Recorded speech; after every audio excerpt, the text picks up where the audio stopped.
벨기에 신앙 고백서 강의 19번째 시간이면서 22조에 대해서 오늘 좀 함께 좀 볼 텐데요. 그리스도를 믿는 믿음을 통한 우리의 칭의입니다. 다 들어보셨을 단어들이고 또 익숙한 그러한 단어들입니다. 그런데 이 순서가 중요하고 또 이 단어들이 갖는 의미를 정확히 아는 것이 매우 중요합니다.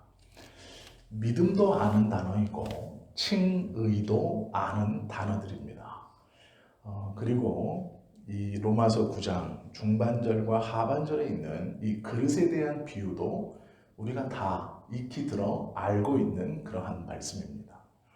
이방인에 대한 구원을 구약의 선지자인 호세아서에서부터 기록하였고 또 그들은 이스라엘도 내 백성도 아니지만 이제 내 백성이다. 또 내가 사랑했다라고 부른다라고 하면서 이방인에 대한 초청 그리고 이스라엘은 율법의 의 그것을 이루지 못하는 벽에 부딪혔고 믿음을 의지하지 않았기 때문에 이스라엘의 수가 모래와 같이 많을지라도 남은 자만이 구원받고 분명히 이스라엘 안에도 구원받지 못하는 자가 있다라고 바울이 가르쳐주고 있는 겁니다. 어렵게만 느껴지고 이렇게 어렵게 설명할 필요가 있을까 그렇게 느끼는 것이지만요. 이 믿음을 통한다라는 이 말이 우리에게 많은 오해를 불러일으킬 만한 한국어로 번역된 번역이기 때문에 이 믿음을 통하여 믿음 때문에 뭐 이런 말들을 어떻게 성경은 가르치고 있고 또 우리가 이 믿음에 대해 오해하고 있는 부분이 있습니다. 그래서 그것이 무엇인가에 대해서 오늘 좀 함께 보려고 합니다. 그리스도께서 그리스도의 공로로 우리에게 그 공로를 전가시켜 주셨습니다. 즉 예수님이 하신 일인데 그 일에 대한 효력, 보상, 결과 그것을 예수님뿐 아니라 우리에게도 동일한 일을 한 것처럼 그 혜택을 주신 것 이것을 전가라고 합니다. 이 예수님이 하신 일에 대한 전가를 받은 우리는 동시에 예수님이 십자가상에서 이루신 그 하나님의 의의 만족 그것을 우리도 전가받아 우리가 의롭지 않은데 의롭다 함을 입었다 이렇게 불려지게 되었습니다. 즉 무엇이냐면 우리는 의롭게 되기 위하여 무엇인가 한 것이 없는데 예수님이 만족하신 하나님의 의, 정확히 말하면 하나님에게로부터 온 의를 우리에게 전가시켜서 우리도 의롭게 되었다. 의롭다 부름을 받는다. 이것이 전가이고 칭의입니다. 즉 전가라는 것은 예수님께서 우리에게 주신 하나님의 의, 정확히 말하면 하나님을 통해서 온 의, 그것을 우리에게 전가시켜 주셨고 그 전가를 받은 우리는 칭의, 하나님으로부터 너는 의롭다라는 호칭을 받게 되었다는 것입니다. 이것을 헷갈리시면 안 됩니다. 하나님에게로부터 온 의는 예수 그리스도가 우리에게 주신 것입니다. 십자가의 사건을 통해서 우리는 그 의를 전가받았습니다. 즉 전에 받았습니다. 그 그리스도의 의를 전에 받은 우리는 하나님께서 이제 우리를 칭의 너는 의롭구나 라고 불러주신다라는 것입니다. 즉 칭의는 예수님에게서 오는 게 아닙니다. 의롭구나라고 불려주시는 것은 하나님께서 우리를 불러주시는 것이고 예수님께서는 하나님에게로부터 십자가의 사건을 통해 온 하나님에게로부터 온 의를 우리에게 전가시켜 주신 것입니다. 이것이 구원의 순서입니다. 이것을 헷갈리거나 하나로 보면 삼위 하나님의 구원의 사역이 아니라 한 분 하나님이 계셔서 성부로도 계시고 성자로도 계시고 성령으로 계신다라는 이단의 가장 큰 함정인 이론론에 빠지게 됩니다. 지금 제가 이 앞에 이렇게 설명한 이것이 무슨 말인지 잘 모르겠습니다. 그러실 수 있습니다. 그러나 오늘 우리가 함께 나누는 예수님으로부터 말미암은 이 의, 칭의, 믿음, 이것을 가만히 듣다 보면 이것이 무슨 말인지를 명확하게 이해하실 수 있게 됩니다. 우리는 매번 말씀을 듣고 성경을 읽으면서 또 우리가 기도하면서 고백하듯이 죄인입니다. 완전한 죄인입니다. 우리는 우리의 어떤 행위나 우리의 어떤 마음가짐이나 어떤 몸가짐이나 다짐을 가지고 거룩한 것을 회복하여 하나님 앞에 나아갈 수 있는 가능성이 없습니다. 그래서 우리들을 죄인이라고 부릅니다. 그것도 그냥 죄인이 아니고 완전한 죄인이라고 부릅니다. 이것을 전적 타락이라고 표현합니다. 100% 완전히 썩어 있다는 거죠. 살아있거나 멀쩡한 부분이 1%도 없는 그냥 완전히 썩은 사과와 같이 아무것도 새로운 살아있는 살을 찾아볼 수 없을 만큼 다 골아서 뭉그러진 상태, 그것이 우리의 상태입니다. 그러기에 아무리 깊숙한 곳을 파봐도 멀쩡한 곳이 없고 아무리 주변을 둘러봐도 내세울 만한 것이 없는 완전한 죄인의 상태, 그것이 우리의 상태입니다. 이 상태로는 하나님의 공의 중 어떠한 것도 만족시킬 수 없습니다. 그러기에 우리는 버림받아 마땅한 자들입니다. 완벽히 타락하여서 하나님의 공의의 어떠한 부분도 만족시킬 수 없었던 우리는 버려지는 것이 당연한데, 하나님께서는 이렇게 버려지는 우리에게 예수 그리스도의 희생을 통해서 우리를 구원하시기로 작정하셨습니다. 이것이 성부 하나님의 결심입니다. 즉 완전히 타락한 우리를 버리지 않고 내가 너희를 구원하겠다.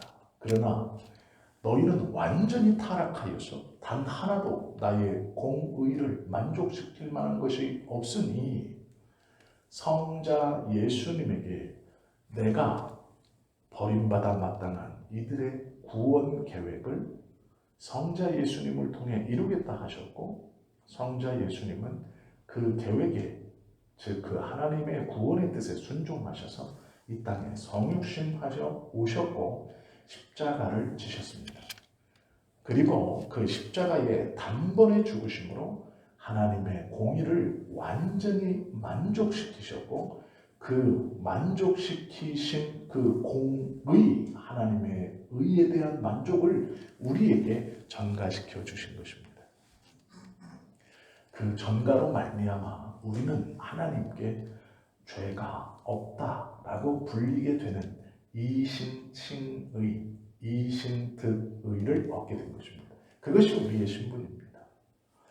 예수님께서 십자가에서 이루어 놓으신 그 의에 대한 만족을 우리에게 허락해 주셔서 우리는 그 예수님이 허락해 놓으신 십자가의 만족을 붙드는 것이죠. 무엇으로 붙듭니까? 그 붙드는 것을 믿음이라고 표현합니다. 그러나 이 믿음도 정확히 말하면 우리가 그것을 믿어야지 하는 게 아닙니다. 성령께서, 성경에는 성령님이 우리 안에서 믿음을 일으키셔서 그 십자가에서 얻으신 하나님으로부터 온 의, 그 의를 믿음으로 믿을 때 우리가 전가받을 수 있다, 이렇게 설명하고 있습니다. 그래서 구원은 우리가 어떠한 것이 아니고 성부 하나님의 계획과 성자 예수님의 순종과 성령 하나님의 깨우치심이 함께, 삼위 하나님이 함께 하시는 완전한 것입니다. 그러기에 우리 어떠함으로 취소시키거나 약화시킬 수 없다. 이것이 성경의 가르침입니다. 믿음이라는 것이 굉장히 중요합니다. 믿음. 우리는 단순히 믿음을 설명할 때 이렇게 설명했습니다. 들어보셨는지 모르겠는데요. 예전에 이제 믿음을 설명할 때 이렇게 설명했어요. 하나님을 믿는 게 무엇이냐? 여성분들은 그런 일이 없지만 남성분들은 이발소에 가면, 저도 해본 적은 아직 없습니다. 그런데 남성들이 가는 이발소에 가면 머리만 깎아주는 게 아니고 면도도 해줍니다. 하얀색 크림을 발라서 그 면도날도요, 이 조그만한 게 아니고 이렇게 긴, 이렇게 촥 열리면 막 손가락 한 마디보다 더, 이렇게 한 것보다 좀 더 긴 면도칼이 이렇게 보입니다. 그걸 이렇게 매달려 있는 가죽 그 저기에다 싹싹싹 뭉쳐가지고 이렇게 영화에서 보셨죠? 이렇게 밀어줍니다. 칼바르트라는 신학자가 있습니다. 그 신학자가 어느 날 이렇게 면도를 하고 있었습니다. 그런데 그 면도해주는 이발사가, 목사님은 하나님을 믿으십니까? 너무 자연스럽게, 예, 저는 하나님을 믿습니다. 크림을 발랐어요. 그리고 이제 척척척척척 해가지고 칼을, 그 칼을 목에다가 딱 대고 싹, 그러니까 이게 쫙 소리가 날 거 아닙니까? 이발사가 그러면서 묻는 거예요. 그러면 저도 믿습니까? 그 칼바르트가 시끄러운 거예요. 이발사가, 목사님은 하나님을 믿습니까? 예, 믿습니다. 싹! 그럼 저도 믿습니까? 이렇게 된 거예요. 그러니까 이 칼바르트가 당황했습니다. 내가 이 이발사한테 목을 왜 내밀고 칼을 이 사람은 들이대고 있는데 내가 불안해하거나 떨지 않고 있네. 아무렇지 않게 묻는 말에 대답하고 있고 목젖을 움직이고 그걸로 그냥 긁으면 죽잖아요. 그 이발사가 물은 거예요. 그럼 믿음이 뭡니까? 이 칼바르트라는 당대 네노라는 신학자가, 신정통주의를 주창했던 이 당대 네노라는 신학자가 충격을 먹었습니다. 내가 하나님을 믿는 믿음이, 내 생명을 하나님이 쥐고 있다는 그 믿음이 이발사가 내 목에 칼을 들이대는 믿음과 뭐가 다른가? 이발사가 내 목에 칼을 들이대고 이 수염을 민다고 그 면도 칼을 왔다 갔다 할 때 내가 아무렇지 않게 불안해하지 않고 두려워하지 않고 한 번도 의심해 본 적 없는, 사람을 믿는, 아니 정확히 말하면 직업을 믿는, 이 사람은 이발사기 때문에 면도를 하는 거죠. 이 믿음과 내가 하나님을 믿는 믿음이 도대체 뭐가 다른가? 여기서 이제 충격을 먹은 겁니다. 이 칼바르트가. 믿음이 뭔가? 여태까지 내가 생각했던 믿음이 아닐 수도 있겠다 라는 생각을 했습니다. 우리가 믿음을 이렇게 설명하는 것들을 많이 들으셨을 거예요. 그런데 믿음은 그게 아닙니다. 믿음은요, 내가 경험했던 것을 믿는 게 아니에요. 구원은 믿음으로 이루어지는 건 아닙니다. 오해하지 마십시오. 제가 설교를 하고 강론을 할 때 단어들을 집어서 이것은 아닙니다라고 말하면, 그것만 딱 들으면요, 이단입니다. 저는. 정말로. 그래서 제가 계속 녹음하는 거예요. 이단이 아니라고. 뒤에 설명을 잘 들으세요. 그래서 제가 꼭 오해하지 마십시오라고 하는 거예요. 말을 끝까지 들어보셔야 돼요. 믿음으로 구원받는 것이 아니에요. 믿음은 구원을 얻게 하는 도구일 뿐입니다. 믿음이라는 건요, 구원을 얻게 하는 도구이지 믿음이 내게 있다고 해서 구원을 얻는 것이 아닙니다. 내가 이발사를 믿는다고 해서 구원받는 게 아니에요. 즉 믿음이라는 것이 내 안에 있다고 해서 구원받는 게 아닙니다. 자, 이제 믿음이라는 단어가 무엇인지를 이제 이해를 하셨어야 됩니다. 믿음이라는 것이 내가 하나님을 신뢰하는 믿음뿐 아니라 사람 혹은 직업 혹은 경험을 신뢰하는 믿음이 다르구나라는 것을 이제 아셔야 돼요. 한 여성이 택시를 탔습니다. 그런데 집은 이쪽인데 이 택시가 이쪽으로 가는 거예요. 이 택시기사가 아무 말도 하지 않고 인상을 막 쓰면서 눈도 마주치지 않고 그쪽으로 한참을 갑니다. 반대로 가는 것이죠. 이 여성은 불안했어요. 그래서 안에서 막 이제 소리를 칩니다. 세워주세요, 세워주세요. 자, 이런 경험이 한 번 있는 여성은 그 다음에 택시를 쉽게 탈 수 있을까요? 못하죠. 불안해서. 그 사건이 있기 전까지는 한 번도 의심해 본 적이 없습니다. 택시기사가 나를 어떻게 하리라고는. 그러나 그런 경험을 한번 한 여성은 택시가 무서워집니다. 즉, 그 믿음이 깨진 것이죠. 하나님에 대한 믿음, 내가 어떤 직업이나 경험이나 사람에 대한 믿음,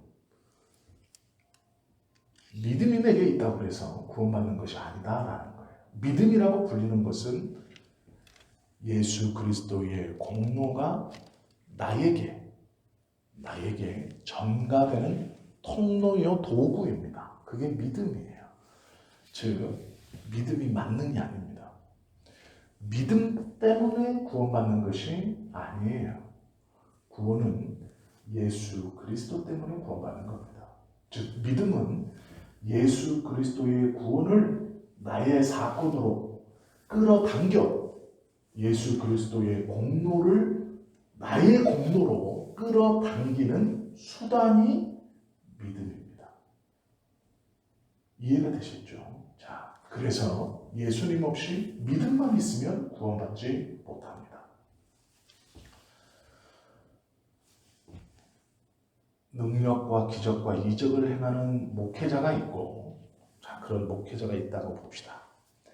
그분은 입으로 하나님의 말씀인 성경을 설교하는 것만 같습니다. TV에 보면 많이 나와요. 그런 분들. 그런데 대부분 그 목사님들의 삶을 보면 전혀 그렇지 않습니다.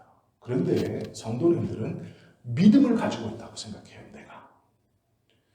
엄밀히 말하면 본인은 하나님에 대한 믿음이라고 생각하지만 사람, 그 목회자에 대한 믿음을 가지고 내가 그 목회자에 대한 믿음이 있으니 구원받는다 이렇게 생각하는 사람들이 많습니다. 신앙생활을 가만히 쳐다보면요, 그렇게 신앙생활 하시는 분들이 많아요. 믿음을 내가 믿음이 있어서 구원받는다 이렇게 생각해요. 아닙니다. 그리스도의 공로 때문에 구원받는 거예요. 우리 목사님은 다 좋아요. 자기 눈에 다 좋습니다. 그러나 그 목회자를 보니까 부동산 투기도 엄청 많이 하고 집도 많고 땅도 많고, 더 좋은 목사네요. 이렇게 하면 안 되고, 집도 없고 땅도 없고 아무것도 없어요. 예, 존경할 만한 것이 아무것도 없어요. 보니까 학교도 안 다녔고 다 거짓말입니다. 그런데 열정이 있어요. 그러니까 이분들이 뭐라 그러냐면, 이 성도님이 뭐라 그러냐면, 저는 목사님을 믿습니다. 목사님이 비록 집도 없고 땅도 없고 학벌도 없지만 저는 그 순수함을 믿습니다. 그 믿음을 믿습니다. 아니에요. 그건 아닌 겁니다. 지금 제가 무슨 얘기하는지 아시겠죠? 나는 목사님의 순수함입니다. 아니에요. 목사님의 순수함을 믿어서 구원받는 게 아니에요. 내가 목회자를 믿는다고 구원받는 게 아닙니다.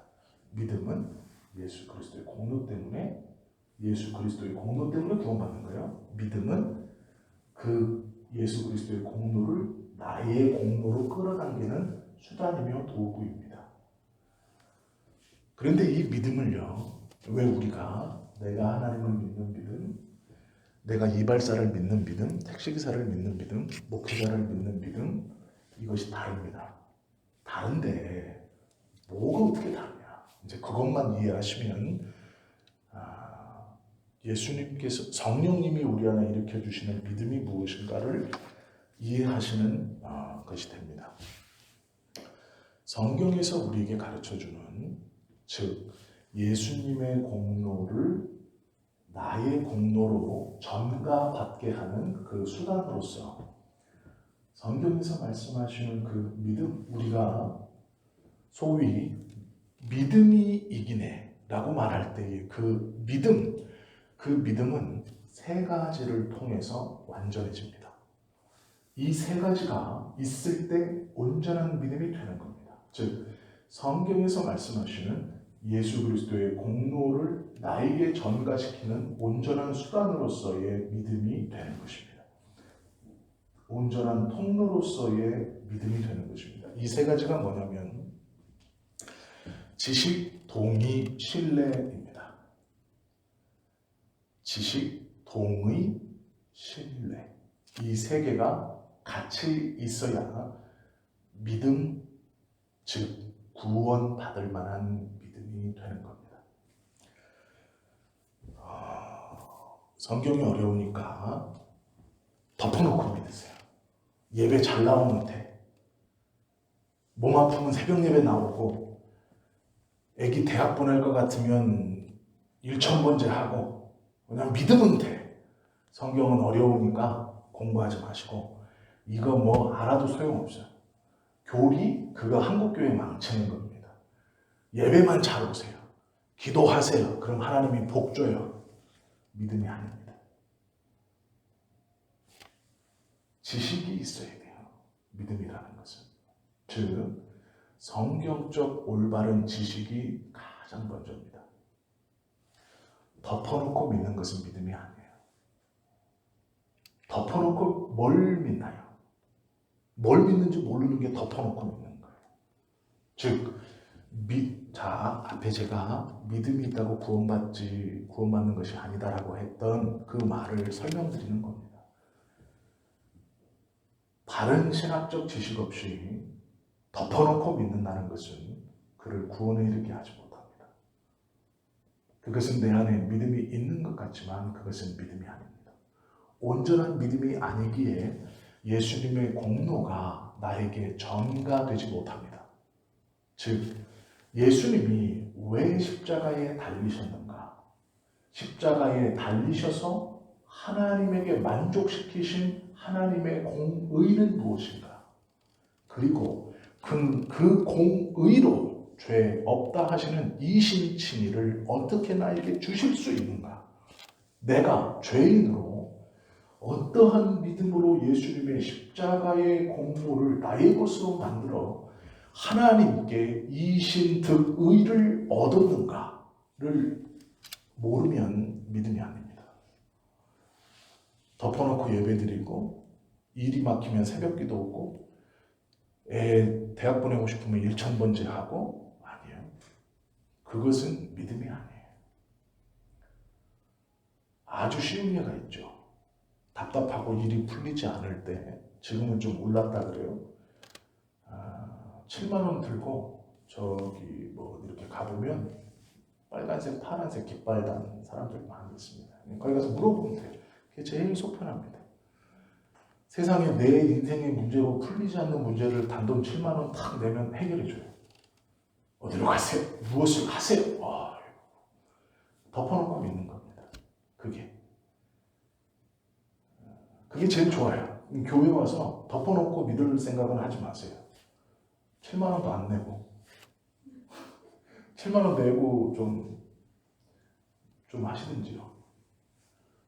똑같이 받으면 안 되니까 제가 10,000원 세일해서 6만 원. 좋다. 6만 원. 아니 5만 원짜리 한 장은 이 덮어놓고 믿는다는 것은요, 믿음이 아니에요. 성경에서 가르쳐 주시는 예수님에 대한 올바른 지식이 필요합니다. 그리고요, 그 지식에 대한 말씀을 듣고 동의를 해야 돼요. 무엇을 동의하느냐? 내가 죄인이구나. 내가 내 힘으로 하나님께 나아갈 수 없는 자구나. 내 안에 일어나는 것은 오로지 죄뿐이구나. 나는 죄를 짓지 않고는 살 수 없는 타락한 사람이구나. 이걸 성경을 통해 지식으로 배우면 내 안에서 동의가 일어나야 됩니다. 이게 두 번째예요. 성경에서 말씀하시는 그 흉악한 죄인이 나구나 라는 동의가 우리 안에 일어나야 됩니다. 이게 동의가 돼야 돼요. 그리고 나는 피조물이고 하나님은 창조주이시구나. 영화의 대사처럼 하나님은 계획이 다 있구나. 이게 동의가 돼야 돼요. 그 다음에 신뢰하는 겁니다. 나는 나를 믿을 수 없으니 하나님의 말씀을 신뢰해야지. 즉, 바른 신학적 지식과 내 안에서 일어나는 동의와 신뢰가 같이 있어야 믿음이라고 부르는 거예요. 이 세 개가 같이 있어서 일어나는 믿음이 예수 그리스도의 십자가의 사건을, 그 공로를 나에게 전가시켜 주셔서 내가 하나님에게 이신득의, 의롭다 하심을 받는다를 얻는 거예요. 그래서 우리는 죄인이지만 의인으로 살아갈 수 있고 하나님은 나를 의인으로 도와주신다라는 거예요. 이것은 성경에서 말씀하시는 바른 성경적 지식, 내 안에서 일어나는 동의, 그 다음 하나님의 말씀에 대한 신뢰가 같이 일어나야 온전한 믿음이 되는 겁니다. 이것을 구원받을 만한 믿음이라고 부르는 거예요. 성경은 이걸 그렇게 말씀하고 있습니다. 이 세 개 중에 하나라도 일어나지 않으면 믿음이 있는 것처럼 보이나 구원받은 자가 아니에요. 예수님을 통하여 우리에게 베풀어 주시는 하나님의 복음에 대한 지식을 모르고 내가 믿는다거나, 저희 교회는 이런 분이 없지만 제가 한 세네 번 말씀드린 것 같아요. 제 친구 목사에게 어떤 여성분이 와가지고 교회를 다닌다고 해서 등록을 했습니다. 그런데 이분이 목사님과 상의하다가 이렇게 말했어요. 목사님, 나는 무조건 구원받아야 돼요. 그래서 목사님, 예? 하나님이 나는 무조건 구원시켜 주셔야 돼요. 왜요? 내가 여태까지 고생하고 내 팔자가 아주 그지같이 살았어요. 그러니까 이 구원을 시켜줘야 돼요. 이렇게 말씀하시더라고요. 이제 얼마나 힘들게 살아오셨는지는 다 짐작을 못해요. 그러나 힘들게 살아오신 것 같아요. 그런데 하나님 앞에서 지금 뭐라 그러냐면, 하나님 나 구원시켜줘야 돼요. 나 고생하면서 살았어요. 그러니까 구원이라도 시켜줘야 된다는 거야. 하나님이 자식 복도 안 주고 남편 복도 안 주고 일자리 복도 안 줘서 나 가난하게 살았으니까 구원이라도 시켜줘야 된다는 거예요. 그럼 구원받을 수 있나요? 없어요. 죄송한 얘기지만. 나 지질이 고생했으니까 천국 가야 돼요. 이 땅에서 지질이 고생했으니까 천국 가야 돼요. 아니요. 그걸로 천국을 못 가요. 마음은 이해를 하죠. 마음은. 그러면 이 목사는 그때부터 뭘 해야 될까요? 가르쳐야 돼요. 성경을. 그 천국 가는 방법을 가르쳐야죠. 즉 믿음을 가르쳐줘야죠. 예배 나오세요. 말씀 듣다 보면 돼요. 기도하세요. 처음에 다 모르고 해요. 그냥 하세요. 기도는 어떻게 하냐 목사? 그냥 하세요. 그냥 어떻게 하냐고. 가르쳐줘야죠. 성경에서는 가르쳐주고 있는데. 제자들이 예수님에게 기도는 어떻게 합니까? 주님이 가르쳐주신 기도가 있잖아요. 예배는 어떻게 합니까? 신령과 진정으로 나와서 예배하라. 온 마음을 다 드려라. 성경에서 가르쳐주고 계시잖아요. 성경을 가르치지 않고 교회 오세요. 예배 나오세요. 식당 봉사하세요. 저 안내하세요. 아니요. 그래서 돈 받는 거 아니에요. 올바른 지식을 배우고 동의를 한 다음 신뢰를 해야 온전한 믿음을 가질 수 있는 겁니다. 우리가 구원받았다고 내가 믿는다고 생각하는 것 중에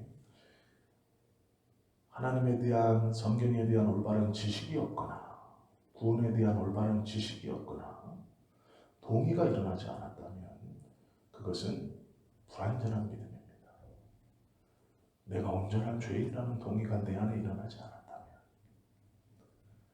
하나님 나는 나를 믿지 못하는, 나는 하나님 나조차도 믿을 수 없는 그러한 존재라는 동의가 없다면 그건 믿음이 아닙니다. 하나님의 약속에 대한, 즉 성경에 대한 신뢰가 일어나지 않는다면 그것 또한 믿음이 아니에요. 성경 말씀은 성경 말씀이고요. 세상은 그렇지 않아요. 그건 믿음이 아닙니다. 내가 성경 말씀 동의는 하겠어요. 성경 공부나 성경을 읽으면서 지식을 배웠고 내가 충분히 동의하겠습니다. 그러나 하나님의 말씀은 이 교회에서, 다툴 것 없는 이 교회에서, 경쟁할 것 없는 이 교회에서, 팔 것 없고 살 것 없는 이 교회에서는 진리예요. 약속이에요. 그렇게 말해야 돼요. 그러나 교회 문 밖으로 나가보세요. 그 말씀 가지고 살 수 있나요? 경쟁하는 그 사회에서 팔아야 되는 그 사회에서, 내가 사야 되고 뺏어야 되는 그 사회에서 아니요, 하나님 어이가 없죠. 그건요, 신뢰가 없는 거예요. 그것도 잘못된 부족한 믿음입니다. 우리가 믿음이 있다라고 말할 때에 예수님께서 내가 믿음을 보겠느냐라고 되물으실 때의 그 믿음은 하나님의 구원의 계획에 대한 온전한 지식을 알고 있느냐, 그리고 그 말씀으로 인하여 내가 누군지 동의하느냐, 그리고 하나님의 말씀을 온전히 신뢰하느냐, 이 세 가지를 다 가지고 있는 온전한 믿음, 그것을 내가 보겠느냐 물으신 거예요. 이 믿음을 갖는다는 것은요, 내가 가지고 있는 믿음이랑 뭐 다를 것 없네, 예, 그렇게 생각하시면 100점짜리 신앙입니다. 그러나 우리의 삶을 가만히 보십시오. 그렇지 않아요. 하나님의 약속의 말씀을 믿는다고 하면서도 불안해하고 두려워하고 심장이 두근거리고 떨리고 아쉽고 아깝고 화도 나고 짜증이 나고 분노하는 거예요. 왜요? 신뢰하지 못하기 때문에. 동의가 일어나지 않기 때문이에요. 하나님에 대한 바른 지식이 없기 때문에, 쉬운 말로 올바른 믿음이 내 안에 없기 때문입니다. 예수님께서 우리에게 십자가를 통해서 하나님의 공의를 만족시켜 주신 그 하나님의 의, 그 하나님을 통해 온 의를 우리에게 전가시켜서 우리가 이신칭의, 이신득의를 받을 수 있는 칭의 받은 자가 되는 믿음, 그 칭의, 하나님의 공의를 내 것으로 만드는 그 수단과 도구인 믿음이 우리에게 바로 있어야 하는 거예요. 성경에 보면 이렇게 말씀합니다. 어느 때는 하나님이 다 해주는 것처럼 얘기하다가 어느 때는 또 우리가 다 해야 된다고. 어느 때는 하나님이 뭐 우리를 막 로봇도 아닌데 로봇처럼 막 다 손 안에서 조종하시는 것처럼 말하고, 또 어떤 때는 우리가 막 의지로 해야 된다고. 이게 뭐가 뭔지 모르겠어요. 이렇게 말씀하시는 분들이 있어요. 왜 그럴까요? 성경에서 말씀하시는 바른 지식을 모르기 때문에 그래요. 그걸 분별하지 못하는 겁니다. 지식은 열심히 배워야 되는 겁니다. 이건 우리가 마땅히 해야 되는 거예요.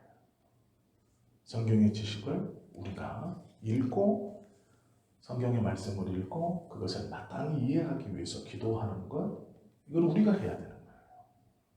그러니까 온전한 믿음을 소유하기 위해서는 우리가 해야 할 것들이 있습니다. 그것들을 하지 않고 바른 믿음을 갖겠다, 불안 없이 확신 없이 살겠다, 아니요. 우리가 기도할 때 하나님 우리에게 흔들림 없는 믿음을 주십시오라고 기도하시는 분들이 많아요. 하나님 나에게 불안하지 않는 믿음을 주십시오라고 기도하시는 분들이 참 많아요. 믿음을 하나님이 주시는 것이 맞죠. 그러나 우리의 편에서 준비하고 노력하고 해야 되는 것이 있어요. 그게 뭘까요?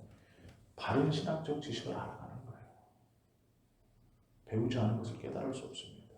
성경도 전하는 자가 없는데 어찌 듣는 자가 있고 가르치는 자가 없이 어찌 배우는 자가 있겠느냐라고 보세요. 이 말씀이 하나님의 성경에 대한 지식을 말씀하는 거예요. 흔들림 없는 믿음을 갖고 싶으시면 그렇게 기도하는 것과 함께 하나님의 성경의 말씀을 배워야 돼요. 그리고 흔들림 없는 믿음을 갖고 싶으시면 동의가 일어나야 됩니다. 흔들림 없는 믿음을 갖고 싶으시면 하나님에 대한 말씀의 신뢰가 우리에게 있어야 됩니다. 기도한다고 그건 되는 게 아니에요. 이게 오해하지 말고 들으십시오. 기도만 한다고 되는 것은, 믿음이라는 것이 무엇인가를 우리가 분명히 알아야 예수님에 대한, 예수님께서 십자가에서 만족해 주셔서 하나님으로부터 온 그 하나님의 의를 우리에게 전가받는 방법, 온전한 믿음, 구원받는 믿음, 그것이 무엇인지를 알 수 있어요. 그리고 또 믿음에 대한 오해도 우리가 줄일 수 있습니다. 믿음만 가지고 있다고 해서 만사 형통하거나 구원받는 건 절대 아닙니다. 구원은 믿음을 통로로 하여 예수 그리스도의 십자가의 그 공로 때문에 우리가 받는 거예요. 저는 믿음이 있습니다. 물어봐야 돼요. 뭐에 대한 믿음이세요? 구원에 대한 믿음은 예수 그리스도께서 나의 죄를 위해 십자가에 달려 돌아가셔서 하나님의 공의를 만족시키셨고, 그 만족시키신 공의가 저에게 전가되어 저에게 와서 그 예수님의 그 십자가의 사건이 나의 사건이 되어 죄인인 내가 하나님 앞에 의롭다라고 불릴 수 있는 것, 그것이 구원이고, 그 예수님의 십자가의 공로가 나의 공로라고 나한테 주신 것이라고 저는 믿습니다. 이것이 믿음입니다. 그러면 이 믿음만을 가지고 우리가 일상생활에서 할 때에 우리가 원하는 복을 받을 수 있느냐? 아니요. 그건 또 다른 거예요. 이건 구원에 대한 믿음이고, 하나님이 우리의 삶에서 복을 주신다라는 것을 믿을 때에 우리는 하나님의 성경에 약속되어진 그 법칙을 믿는 거예요. 이러한 마음으로 하나님을 따르면 하나님께서 이것들, 세상에 살아가며 있어야 할 것들을 주시겠다 약속하신 그 약속을 믿는 거예요. 즉, 세상에서의 이 형통하고 복받는 이것과 구원받는 이것은 색깔이 조금 다릅니다. 그러나 이것을 먼저 하지 못하면 이것은 일어날 수 없어요. 그러나 이것이 잘 된다 하여서 그가 이것에 대한 믿음이 좋은 것인가? 그렇지 않다는 거예요. 이것을 구별할 수 있으셔야 됩니다. 이걸 구별하지 못하면요, 어렵고 힘들고 이게 번거롭기 때문에 그냥 덮어놓는 거예요. 그거는 목사님이 하시고 저는 기도만 할게요. 그거는 목사님이 해주시고 저는 기도하고 예배만 잘 드릴게요. 목사님이 예배 때 잘 해주세요. 저는 그냥 듣는 척하고 잘 앉아 있을게요. 모르는, 아시겠지만요, 설교하다 보면 성도님들이 못 알아듣는다는 느낌이 와요. 그런 느낌을 받을 때가 있습니다. 정말. 알아들으실 때도 느낌을 받죠. 아니요, 오해하시면 안 돼요. 고개를 끄덕끄덕 한다고 알아듣고 계시는구나, 그런 게 아니에요. 말씀을 전하다 보면 제 스스로 느껴요. 아, 이건 너무 어렵게 설교했구나, 그래서 못 알아들으시는구나 느낄 때도 있고, 아, 이것은 조금 더 농도를 짙게 해서 말씀을 드렸어도 충분히 소화시킬 수 있으실 것인데, 아, 이거를 내가 너무 이렇게 수다 겉핥기로만 설명을 드렸구나, 말씀을 드렸구나 라고 느낄 때도 있어요. 그러니까 지금 그것을 저도 이제 잡아가는 중이죠. 어떻게 하면 잘 전할 수 있을까? 어디까지 설명하면 오해 없이, 마음에 부담 없이 잘 받으시고 이해하시고 동의하시고 또 하나님 말씀을 신뢰할 수 있을까? 제가 어떻게, 이게 아니고 말씀이 어떻게까지의 그 경계선이 어딘가, 저도 그걸 좀 보고 있어요. 아직은 조금 서툽니다. 그래서 우리 장로님 권사님들이니까 이해를 좀 해주셔야 돼요. 그 부분에 대해서. 자, 이제 믿음에 대한 것, 성경적으로 바른 지식이 필요하고 동의가 필요하고 신뢰가 필요하다. 이 세 가지가 있어야 온전한 믿음이라고 부를 수 있다. 그래서 우리는 이 세 가지를 가질 수 있도록 우리 편에서 성경도 읽고 또 기도도 하고 신뢰하는 이것들이 우리 편에서도 필요하다. 이것을 우리가 지금 다뤘고요. 이 믿음이라고 할 때 성경은요, 이 믿음을 놀랍게도 성령께서 일으켜 주시는 것, 이렇게 우리에게 설명하고 있습니다. 왜 이 믿음을 보면 믿음을 가지면 그러면 올바른 신학적 지식, 즉 하나님의 계획과 예수님의 순종을 우리가 십자가의 사건을 내가 알았어. 그리고 그것을 믿으면 구원받는다는 것. 알았어. 이게 만점짜리 신앙인데요. 그러면 모든 사람들이 다 구원받아야 돼요. 그것만 알면 되잖아요. 얼마나 쉬워요. 1분 안에 설명이 끝나잖아요. 천지를 창조하신 하나님이 죄인된 인간을 위해서 예수님을 이 땅에 보내가지고 우리 죄를 대신해서 십자가에서 죽이시고 사흘 만에 부활하셨대. 우리 죄 때문에 예수님이 십자가에서 죽으시고 부활하신 것을 믿으면 너 구원받는데. 이게 이제 구원에 대한 설명이에요. 1분도 안 걸립니다. 설명하는데. 그런데 자, 요것과 함께 우리가 지금 믿음의 세 가지 요소를 배웠어요. 지식과 동의와 신뢰입니다. 요 세 가지가 같이 있는 것이 온전한 믿음인데, 그럼 믿음이라는 것은 성경적 지식을 가지고 하나님께서 이렇게 계획해 놓으신 이것을 알고 내가 또 죄인임을 동의하고 그 구원이 하나님의 사역임을 동의하고 그리고 하나님의 말씀을 신뢰함으로 그 십자가에서 예수님이 행하신 것을 믿으면 구원받는다는 그 말씀을 내가 신뢰함으로 나는 구원받았구나. 그러면 다 구원받아야 돼요. 이 말을 듣는 모든 자가. 그런데 왜 성경은 믿음을 성령께서 일으키신다라고 말하냐면 이것을 들어도 안 믿는 사람이 있기 때문이에요. 예수님의 십자가에 대한 이야기를 들어도 안 믿는 사람이 있습니다. 이 지식을 어려서부터 부모에게 들어도 안 믿는 사람들이 있어요. 마음에 동의가 일어나지 않는 사람이 있어요. 지식적인 것은 다 압니다. 지식적인 것은 들어서 다 알아요. 배워서 압니다. 미션 스쿨을 나왔거나 아니면 어려서 주일학교를 다녔거나 다 알아요. 그러나 동의할 수 없어요. 어떤 부분에서? 내가 죄인이라는 것에 대해서. 난 죄 짓고 산 적이 없는데. 내가 누구한테 사기친 적이 있어? 해코지한 적이 있어? 나는 법 없이도 살 사람인데? 동의가 안 일어나요. 하나님이 구원? 나에게 그게 동의가 안 일어나요. 하나님의 나라? 동의가 안 일어나는 사람이 많이 있습니다. 그리고 중간에 말씀드린 하나님의 약속에 대한 신뢰가 일어나지 않아요. 그래서 믿음을 성령께서 우리에게 주신다라고 성경은 말씀하고 있는 거예요. 모두 다 구원받는다면 믿음은 모두 다 가지고 있는 것이기 때문에 모두 다 구원받아야죠. 이 말씀대로라면. 그러나 이 믿음을 누가 일으켜 주시느냐? 성령이 일으켜 주신다는 거예요. 그렇기 때문에 이 믿음의 출발이 성령 하나님의 은혜요 역사라고 우리는 고백하는 겁니다.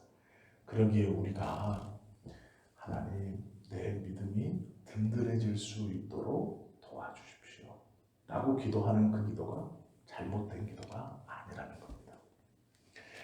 아까 제가 잘못된 기도라고 말씀드렸어요. 그렇게 기도만 해서는 믿음이 좋아지지 않는다고 말씀드렸어요. 그러나 지금은 또 뭐라 그래요? 그렇게 기도하는 게 낫대요. 아니 10분 전에 말한 거하고 지금하고 반대로 얘기하고 있어요. 왜요? 왜요? 이때는 뭐가 없었어요? 지식이 없었어요. 이 덮어놓고 믿는 믿음엔 지식이 없는 거예요. 그러나 우리가 들어서 성경적 지식을 가지고 믿음은 성령께서 내 안에 일으키시는 거구나. 그러기에 모든 사람이 이 믿음을 소유할 수 없구나. 그렇기 때문에 이것이 하나님의 선물이라고 부르는 거구나. 그것을 알고 하나님 나의 믿음이 의심 없이 굳건해질 수 있도록 도와주세요. 내 안에 새로운 믿음을 허락해 주십시오. 내가 하나님의 말씀에 대한 지식을 풍성히 갖고 동의하고 신뢰할 수 있는 온전한 믿음을 나에게 허락해 주십시오 라고 기도하는 것은 바른 기도죠. 모르고 덮어놓고 기도하는 것은 잘못된 기도예요. 그러나 지금 알고 기도하는 것은 바른 기도입니다. 그래서 성령께서 믿음을 주시기에 모든 사람이 구원받는 것은 아니에요. 바울도 유대인들을 향해서 오늘 우리가 읽은 본문처럼요 그렇게 말하고 있어요. 너희가 바다의 모래알 같지만 남은 자만 구원받는다. 다 구원받지 못한다. 왜요? 누구나 다 알고 있을 것 같지만 유대인들은 구약에서부터 예수님 오시기 훨씬 전부터 메시아에 대한 것을 배웠습니다. 그래서 그들은 마음으로 메시아의 이 땅에 오심을 간절히 열망하는 사람들이에요. 모든 사람들, 남자 여자 할 것 없이 유대인이라고 부르는 모든 이스라엘 백성들은 그 메시아에 대한 사상을 배우고 가지고 있습니다. 그러나 예수님이 이 땅에 오셨을 때 많은 이들이 믿지 않았어요. 그 율법을 심지어 가르치는 제사장, 서기관, 바리새인, 사두개인 믿지 않았습니다. 예수님 사후에도 예수님의 말씀을 듣고 예수 공동체의 일원이 된 사람은 이스라엘 백성 중 아주 소수입니다. 믿음이 지식만을 통해서 일어나는 것은 아니에요. 그래서 믿음을 성령의 선물이고 성경은 성령께서 우리 안에 일으켜 주신다 이렇게 말하고 있는 거예요. 오늘 우리가 들었던 이 말씀에 동의하시면 그렇구나 라고 동의하신다는 건 어떠한 증거가 되느냐. 성령님이 내 안에서 믿음을 붙들고 계시는구나. 믿음을 일으켜 주시는구나 라는 증거입니다. 그러기에 성령 하나님이 나와 동행하시는구나를 확신해도 되는 거예요. 병자한테 기도해가지고 병 나서야 성령이 나에게 동행하시는 건 아니고요. 너가 일이 안 풀릴 때 내가 기도해가지고 확 풀어져야 성령이 나와 동행하시는구나. 내가 그렇지 뭐 이렇게 하는 게 아니에요. 하나님의 말씀을 들었을 때 그것이 동의가 되고 이해가 되고 그 말씀이 신뢰가 되면 성령이 내 안에서 믿음을 붙들고 성령님이 나와 동행하시는 증거예요. 그것이. 오늘 우리가 나눈 이 말씀을 듣고 믿음이 그렇구나. 내가 성령님께 나의 믿음을 위해서 기도하고 하나님의 말씀을 읽고 또 내가 죄인임을 동의하고 성경에서 가르쳐 주시는 것들을 내가 신뢰할 수 있을 때 그것이구나 라고 깨달음이 있다면 성령님이 나와 동행하신다는 증거예요. 내 안에 믿음이 있다는 증거이기도 합니다. 이게 왜 중요하느냐? 이 믿음을 통해 나에게 전가되어진 예수 그리스도의 의는 세상에 어떠한 것도 끊고 부정하거나 약화시킬 수 없는 확실한 구원, 그것을 우리에게 보증하기 때문에 중요한 겁니다. 이 시간에 우리가 어려울 수도 있고 똑같은 말일 수도 있고 들어봤던 말일 수도 있어요. 다 상관없습니다. 어떻게 받아들이셔도 좋아요. 오늘 우리가 말씀을 나누면서요, 믿음의 요구단인 세 가지 요소, 지식과 동의와 신뢰, 이것이 있어야 온전한 구원에 이르는 믿음이라고 말하는구나. 이것만 알고 계시면 됩니다. 이거 하나를 꼭 기억하시면 믿음에 있어서 믿음이 무엇인가에 대해서 좀 잘 중심을 잡으시는 거예요. 제가 한 말씀 이거 하나만 읽어드리고 마칠게요. 그리스도를 믿는 믿음을 통한 우리의 칭의라는 이 22조의 압축입니다. 한번 들어보세요. 우리는 바울과 함께 사람이 의롭다 하심을 얻는 것은 율법의 행위에 있지 않고 오직 믿음으로 된다는 것을 들었습니다. 동시에 엄격히 말하자면 믿음 그 자체가 우리를 의롭게 해준다는 뜻은 아닙니다. 왜냐하면 믿음은 우리가 예수 그리스도를 우리의 의로 받아들이는 데 사용된 수단일 뿐이기 때문입니다. 즉, 그리스도께서는 당신의 모든 공로로 당신께서 우리를 위하여 그리고 우리를 대신하여 행하신 많은 거룩한 사역들을 우리에게 전가하게 하셨습니다. 그러므로 예수 그리스도께서는 우리의 의이고 믿음은 우리가 그분의 모든 혜택들 안에서 그분과 교제하게 하는 수단입니다. 믿음이 중요합니까? 예수 그리스도가 중요합니까? 예수 그리스도가 중요합니다. 믿음이 출발입니까? 예수님이 출발입니까? 예수님이 출발입니다. 믿음으로 구원받는 게 아닙니다. 예수님의 공로로 구원받는 것입니다. 믿음은 그 예수님의 공로를 나에게 오게 하는 수단이고 통로일 뿐입니다. 그러기에 예수님 없이 믿음만 가지고 있다 하여 구원받지 못합니다. 믿음이 만능이 아니에요. 예수님이 중요한 겁니다. 신앙생활을 오래 하시다 보면 이걸 헷갈려요. 그러니까 예수님을요 함부로 대합니다. 목사님들이 실수하시는 것 중 대표적인 게 예수님에 대한 호칭을 막 부르는 거예요. 저는 그것만큼 교만한 것이 없다고 봅니다. 제가 아직 젊어서 그런지 모르지만 목사님들이 나이 들면 예수님에 대한 호칭을 막 사용해요. 당신은 늙어가고 예수님은 안 늙어가는 것 같은 거죠. 예수님은 여전히 30대인 것 같은 거죠. 자기는 60대니까. 아니요, 그렇지 않아요. 하나님에 대해서는 감히 그렇게 표현하지 못하면서 성자 예수님에 대해서 막 불러요. 친구인 것처럼. 절대 그래서는 안 됩니다. 그것은 바른 믿음의 표현이 아닙니다. 예수님이 중요해요. 예수님이 우리의 그리스도이시기 때문에 우리가 구원받는 겁니다. 믿음은 수단이며 통로입니다. 예수님의 이름으로 기도하는 것이지 믿음으로 기도하는 게 아니에요. 자, 오해하지 마십시오. 이것도 믿음으로 물론 기도하죠. 근데 뭘 믿어서요? 하나님의 말씀을 믿는 거예요. 그렇게 기도하면 이렇게 이루어 주겠다라는 말씀을 신뢰하는 것이지 믿음만을 가지고 있다고 해서 형통하거나 구원받는 것은 절대로 아닙니다.